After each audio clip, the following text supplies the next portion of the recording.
RPR is a bridge between the society and the authority of Ukraine.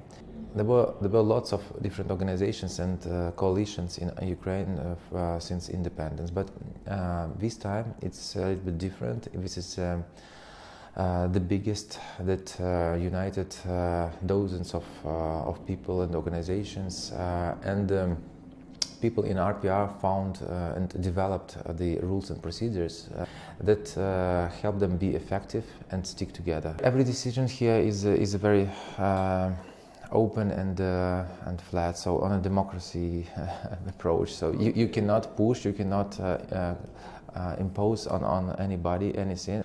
How it was created, like from the very scratch?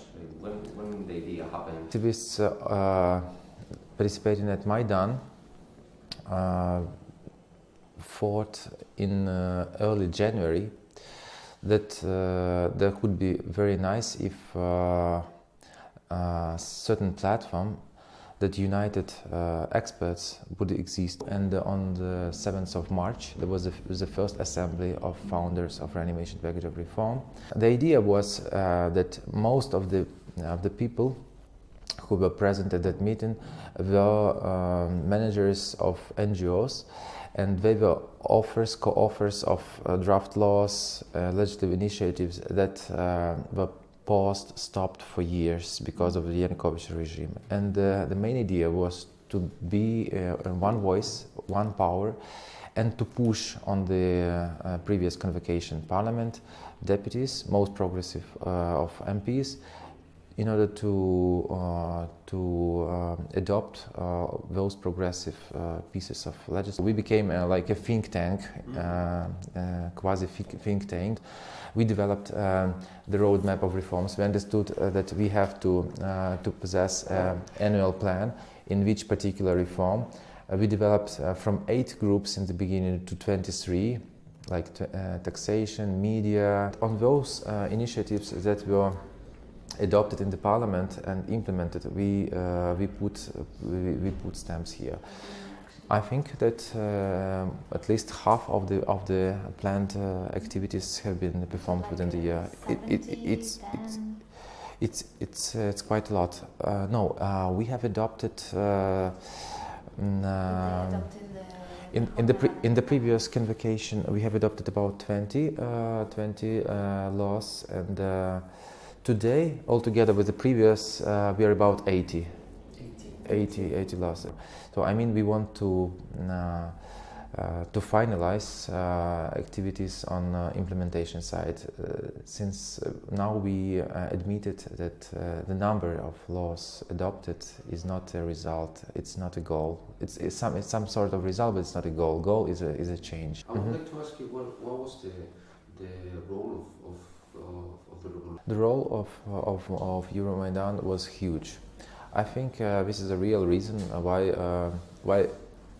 the organizations found strength and inner motivation to come together. Because actually most of these organizations existed before Maidan, but during Maidan they have developed better relationship, since the state as a whole was quite weak at that time. They felt the moment of time that it's time. If they were united, they could be a very strong power. And since authorities understood that it's a consolidated position of many organizations, they started to respect us and to take us into account at important time milestones. Maidan became a place where such ideas stirred. You know, sometimes you have lots of interesting ideas, but you don't have partners to develop it with. But Maidan was a place where there was ideas and there were people who could be collected to start that idea and to develop it. Also, since the war at the east, also they changed a lot. Many became volunteers, or at least spending money to the projects, humanitarian projects. They visit those areas. They give money for food, for pharmaceuticals, for for different purposes, and it also influenced them a lot in terms of believing more in things that are intangible, that actually cannot be amassed, collected, that you shouldn't run for every new model, any new edition, etc. Of course, there are part of population, like in any country, who are still in the run for material assets, etc. Ukraine is also in an economical hardship at the moment, and it also influences.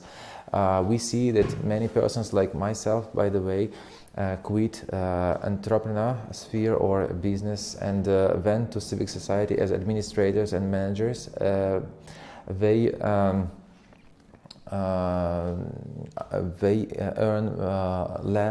much less than they earned previously in the private sector, but they do it consciously, since they understand that there is no market on the upsurge, but there is a country, a state that is in demand for a good quality management and persons who could actually spend at least 1, 2, 3 years of their life, but developed a society where he or she and their children would like to stay in the future. And for yourself, how did Euromaidan change you?